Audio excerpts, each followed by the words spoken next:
Reproduksi merupakan suatu rangkaian dan interaksi organ serta zat dalam organisme yang digunakan untuk berkembang biak. Organ reproduksi pada laki-laki terdiri dari dua bagian, yakni bagian luar dan bagian dalam. Organ reproduksi bagian luar yakni penis dan skrotum. Sedangkan organ reproduksi bagian dalam terdiri dari yang pertama ada testis, yang kedua ada saluran reproduksi yakni tubulus seminiferus, epididymis, saluran ejakulasi, dan uretra. Dan yang ketiga adalah kelenjar aksesori yakni vesikula seminalis, kelenjar prostat, dan kelenjar Cowper. Struktur organ reproduksi laki-laki. Perhatikan gambar di samping. Pertama ada skrotum. Skrotum dikenal sebagai kantong pembungkus testis. Dapat memiliki kemampuan mengerut dan mengendur karena ada otot polos yang dinamakan dengan otot dartos. Skrotum juga dapat mengatur suhu bagi testis.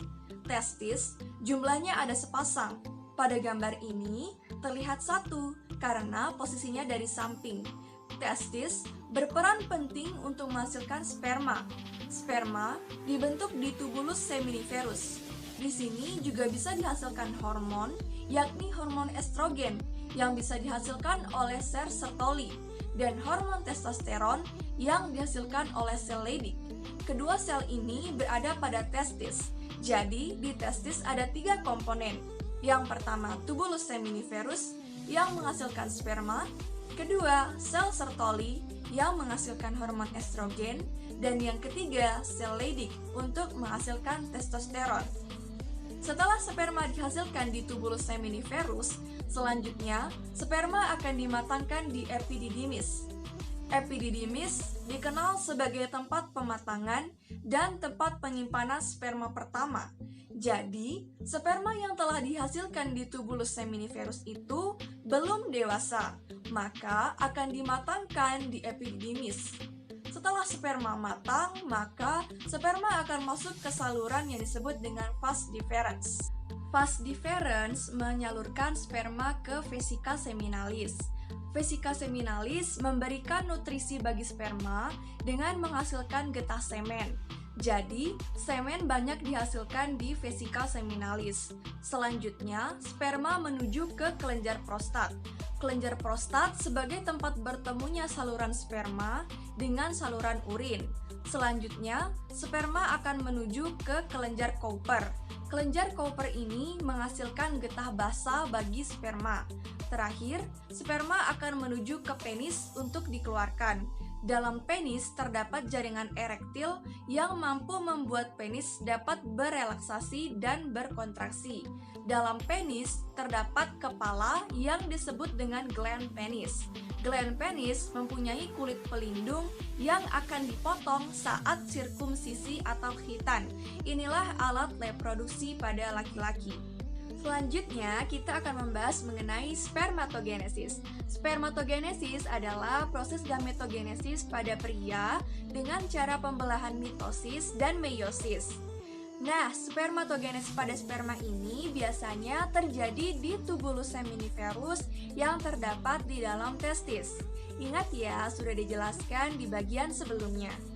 Jadi, setiap satu spermatogonium akan menghasilkan 4 sperma yang matang.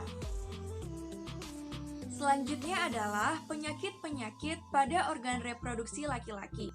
Sebenarnya ada banyak sekali penyakit yang dapat dialami pada organ reproduksi laki-laki. Di antaranya ada disfungsi ereksi, ada ginekomastia, kanker penis, hipogonadisme, kriptorkidisme, dan uretritis. Jadi, jangan lupa ya untuk selalu menjaga kesehatan organ reproduksi. Kita akan membahas mengenai alat reproduksi wanita. Alat reproduksi wanita sendiri terbagi menjadi dua. Yang pertama, alat reproduksi bagian dalam yang terletak di rongga pelvis, dan yang kedua, alat reproduksi luar yang terletak di perineum. Alat reproduksi luar terdiri dari mons veneris, labia mayora, labia minora, klitoris, perineum, dan selaput darah. Sedangkan alat reproduksi bagian dalam terdiri dari vagina, uterus, tuba fallopi, ovarium, dan ligamentum. Terlebih dahulu, kita akan membahas mengenai alat reproduksi luar, seperti yang bisa lihat dari gambar. Nah, yang pertama ada Mons veneris. Mons veneris merupakan bantalan yang terdiri dari jaringan lemak. Yang kedua, ada labia mayora atau bibir besar yang memiliki panjang sekitar 7,5 cm dan banyak mengandung urat syaraf. Labia mayora ini merupakan pelindung dari vagina. Yang ketiga, ada labia minora atau bibir kecil. Labia minora ini terletak di bagian dalam labia mayora dan banyak mengandung pembuluh darah. Yang keempat, ada klitoris yang merupakan tonjolan kecil yang terletak pada pertemuan antara kedua labia minor dan dasar Mons veneris ini merupakan organ yang sangat sensitif. Nah, yang kelima, ada perineum yang merupakan daerah muskular yang ditutupi kulit antara introitus vagina dan anus. Nah, yang terakhir ada himen atau selaput darah. Nah, selaput darah ini merupakan jaringan yang menutupi lubang vagina yang bersifat rapuh dan mudah sobek. Fun fact, jadi selaput darah pada wanita ini memiliki beberapa tipe loh, seperti yang bisa dilihat dari gambar berikut ini. Nah, bahkan ada wanita yang tidak memiliki selaput darah. Selanjutnya, kita akan membahas mengenai alat reproduksi bagian dalam. Yang pertama, ada vagina. Vagina merupakan saluran muskulomembranus yang menghubungkan rahim dengan vulva. Fungsi utama vagina yaitu sebagai saluran untuk mengeluarkan lendir uterus dan darah menstruasi, alat berhubungan seks, dan jalan lahir bayi pada waktu persalinan. Yang kedua, ada uterus. Uterus itu dikenal juga sebagai rahim. Fungsi uterus pada wanita adalah untuk menerima sel telur yang telah dibuahi dan akan berubah menjadi janin dan akan menahannya selama perkembangan. Dinding uterus sendiri terbagi menjadi 3 lapisan. Yang pertama ada perinosteum, yang kedua ada myometrium, dan yang ketiga ada endometrium. Yang ketiga ada tuba falopi. Nah, tuba falopi ini adalah organ yang dikenal juga dengan istilah saluran telur. Fungsinya itu ada beberapa nih. Yang pertama, jalan transportasi ovum dari ovarium. Yang kedua, untuk menangkap ovum yang dilepaskan saat ovulasi. Yang ketiga, sebagai saluran dari spermatozoa ovum dan hasil konsepsi. Yang keempat, tempat terjadinya konsepsi. Dan yang terakhir, tempat pertumbuhan dan perkembangan hasil konsepsi sampai mencapai bentuk blastula yang siap mengadakan implantasi. Yang keempat, ada ovarium.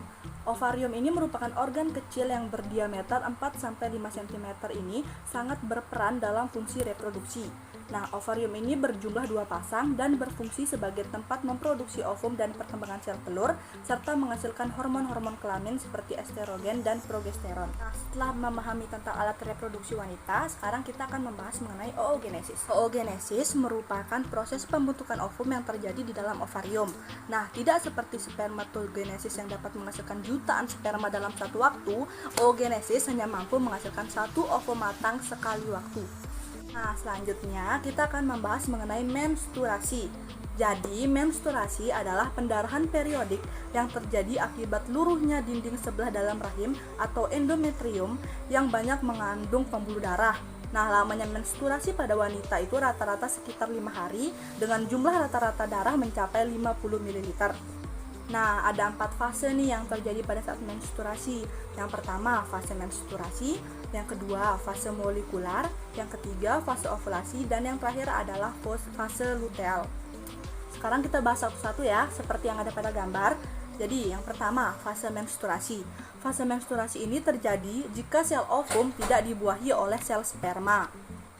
Nah, kenapa hal itu terjadi? Karena pada fase ini, produksi hormon estrogen dan progesteron itu terhenti yang dapat menyebabkan peluruhan dinding di endometrium, sehingga terjadi pendarahan atau yang kita sering dengan menstruasi. Jika sebagai wanita kita tidak memperhatikan kebersihan pada alat kelamin kita, maka akan banyak banget penyakit yang akan menyerang alat reproduksi kita. Salah satunya gonorrea, herpes, infeksi jamur, sifilis, vaginitis, bisul pada alat kelamin, kutu kelamin, dan masih banyak lagi. Jadi, sudah sepatutnya kita untuk memperhatikan kebersihan pada alat kelamin kita ya. Ini saya akan menjelaskan tentang proses fertilisasi, gestasi, dan partus, serta anak kembar. Fertilisasi merupakan proses pertemuan antara sel sperma dengan ovum, di mana proses tersebut terjadi pada tuba falopi.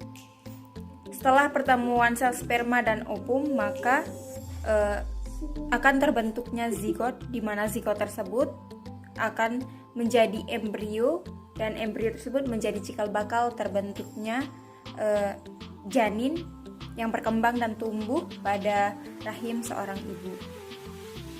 Kemudian proses terjadinya fertilisasi yang pertama, ovulasi. Terjadinya ovulasi yang biasa terjadi pada setiap bulan pada seorang perempuan dengan keluarnya sel telur dari ovarium.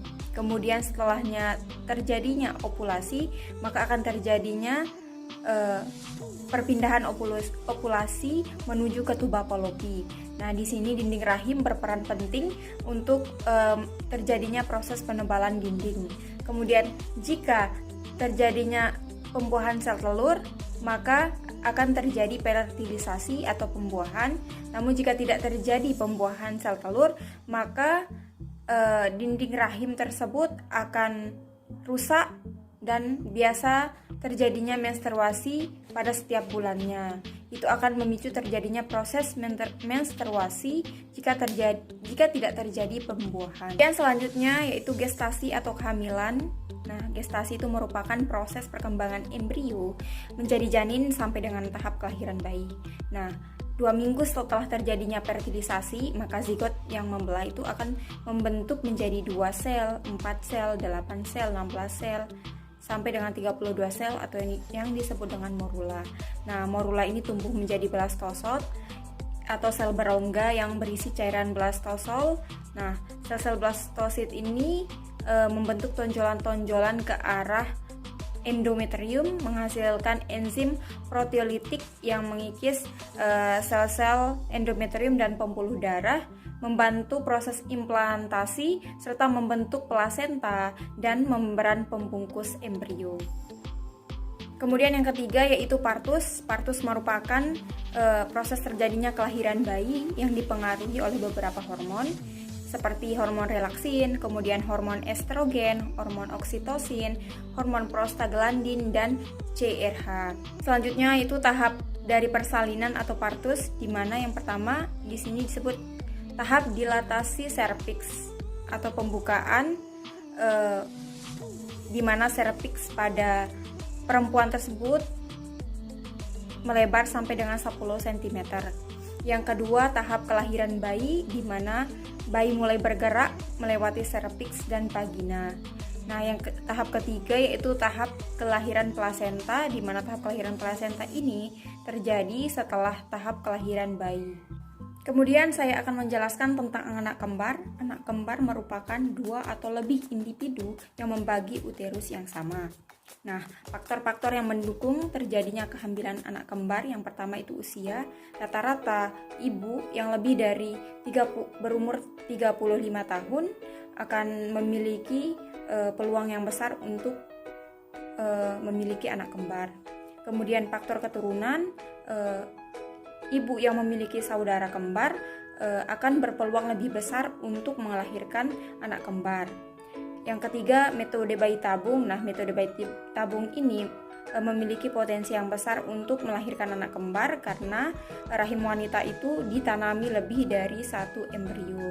Yang ketiga itu yang terakhir yaitu riwayat kehamilan. Nah, riwayat kehamilan ini jika seorang wanita sudah beberapa kali mengalami kehamilan, maka ia akan berpeluang besar untuk memiliki anak kembar. Nah, di sini anak kembar itu dibagi menjadi 2. Yang pertama kembar identik dan yang kedua itu kembar tidak identik. Yang pertama kembar identik. Nah, kembar identik ini prosesnya itu pada masa pembuahan sel telur matang dibuahi oleh sperma yang membentuk zigot, kemudian zigot akan membelah. Jika pembelahan zigot terjadi saat awal pembuahan, yaitu 1 sampai dengan 13 hari setelah pembuahan, maka embrio yang menjadi bakal anak dalam kandungan biasanya berada di satu plasenta, tetapi tidak memiliki kantung ketuban yang berbeda. Kemudian jika pembelahan terjadi setelah 14 hari setelah pembuahan, maka embrio kemungkinan akan menempel satu sama lain yang biasa disebut dengan kembar siam. Nah, yang kedua kembar tidak identik. Nah, kembar tidak identik ini prosesnya itu pada masa pembuahan 2 sel telur matang dibuahi oleh 2 sel sperma yang berbeda. Oleh karena memiliki dua telur dan sperma yang berbeda, maka masing-masing mempunyai kantung ketuban dan plasenta sendiri. Jadi, kembar tidak identik ini sama halnya dengan dua proses pembuahan yang terjadi dalam satu kehamilan. Di sini saya akan menjelaskan tentang laktasi dan manfaat ASI dan keluarga berencana. Yang pertama, kita akan membahas tentang laktasi dan manfaat ASI. Masa laktasi adalah masa di mana ibu menyusui sendiri sang buah hati. Melalui menyusui, ibu dapat mempercepat proses pemulihan rahim serta dapat mengurangi berat badan. Selanjutnya, kita akan melihat beberapa keuntungan yang dapat ibu dan bayi peroleh dari kegiatan menyusui tersebut.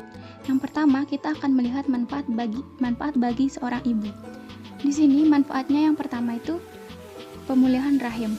Pada waktu menyusui, terjadi perintah di otak untuk mengeluarkan hormon tertentu atau yang disebut dengan hormon oksitoksin yang menyebabkan terjadinya kontraksi otot rahim untuk pemulihan rahim setelah proses persalinan. Yang kedua, ekonomis dan praktis.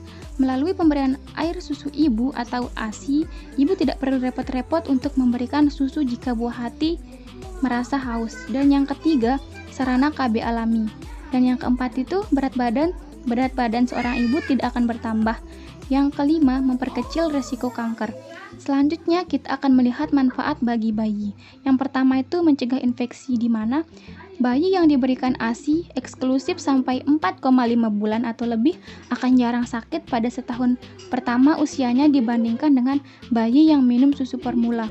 Dan yang kedua itu mudah dicerna.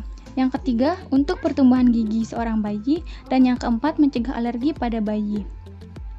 Selanjutnya, kita akan membahas tentang keluarga berencana, di mana KB merupakan gerakan untuk membentuk keluarga yang sehat dan sejahtera dengan membatasi kelahiran. Hal itu bermakna perencanaan jumlah keluarga yang dengan pembatasan yang bisa dilakukan dengan penggunaan alat-alat kontrasepsi atau penanggulangan kelahiran seperti kondom, spiral, IUD, dan sebagainya. Adapun tujuan keluarga berencana itu ada dua, yaitu secara umum dan secara khusus. Yang pertama, kita akan melihat secara umum untuk meningkatkan kesejahteraan ibu, anak dalam rangka mewujudkan norma keluarga kecil bahagia dan sederhana, yang menjadi terwujudnya masyarakat yang sejahtera dengan mengendalikan kelahiran sekaligus menjamin terkendalinya pertumbuhan penduduk. Dan adapun tujuan khususnya, yang pertama itu untuk meningkatkan jumlah menggunakan alat kontrasepsi, menurunnya jumlah angka kelahiran bayi, dan meningkatnya kesehatan keluarga berencana dengan cara penjarangan kelahiran. Mungkin hanya ini yang dapat saya jelaskan. Sekian dari saya. Assalamualaikum warahmatullahi wabarakatuh.